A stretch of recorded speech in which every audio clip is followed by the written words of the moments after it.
Okay friends, ఇప్పుడు మనం MS ఎక్సెల్‌లో very important అయినటువంటి సమ్ ఫార్ములా గురించి ఎన్ని రకాలుగా మనం డేటాను బట్టి అప్లై చేయాలో చూద్దాం. ఇక్కడ మనకైతే డిఫాల్ట్‌గా ఒక డేటా ఉంది.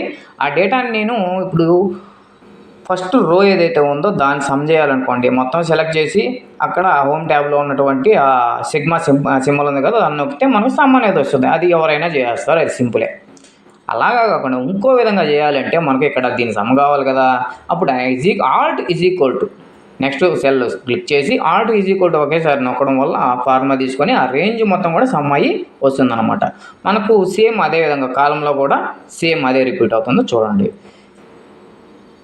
ఇప్పుడు ఈ కాలం దగ్గరకు వస్తే మనకు ఆల్ట్ ఈజ్ ఈక్వల్ టు కొట్టంగానే ఆటోమేటిక్గా సమ్ అనేది తీసేసుకుంది. ప్రతిసారి అక్కడ పోయి నొక్కాల్సిన అవసరం లేదు. Alt plus is equal to, plus అనేది నొక్కబడలేదు, ఆల్ట్ ఈజ్ ఈక్వల్ టు రెండు పట్టుకుంటే వస్తుంది. కానీ ఇక్కడ చూస్తే మాత్రం మనకు రేంజ్ మొత్తం సెలెక్ట్ కాలేదు. ఎందుకంటే ఆ ఎల్లో కలర్లో ఉన్నది ఎంటీ సెల్ కాబట్టి మనకు Alt is equal to work అవ్వదు అనమాట. ఇక్కడ కూడా చూడండి, మనకు రో వైజ్గా తీసుకున్నప్పుడు కూడా మనకు ఆడ వరకే ఆగిపోతుంది రేంజ్ అనేది. ఎందుకంటే ఎంటీ సెల్ అనేది తీసుకోదు ఆల్ట్ ఈజ్ ఈక్వల్ టు డైరెక్ట్గా కొట్టినప్పుడు. మనం ఏం చేయాలి, ఫార్ములా అనేది రాయాలి. ఈజ్ ఈక్వల్ టు స్టార్ట్ చేయాలి. ఈజ్ ఈక్వల్ టు స్టార్ట్ చేసిన తర్వాత సమ్మను కొట్టి కీబోర్డ్లో ట్యాబ్ ఎంటర్ చేయాలి.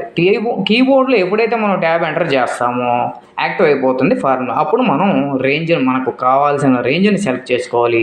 అప్పుడు మధ్యలో ఎంటీస్ ఉన్నా కానీ ఫార్ములా అనేది వర్కౌట్ ఉంది. అలాగే ఇక్కడ కూడా ఈసారి చూస్తాను చూడండి, ఇది ఇక్కడ వరకే కదా రేంజ్ తీసుకుంది. ఇప్పుడు మొత్తం రేంజ్ తీసుకోవాలంటే మనం ఫార్ములా ఏం రాయాలంటే is equal to sum tab తర్వాత రేంజ్ సెలెక్ట్ చేసి ఎంటర్ కొడితే మనకు ఫార్ములా ప్రాపర్గా వర్క్ అవుతుంది అనమాట.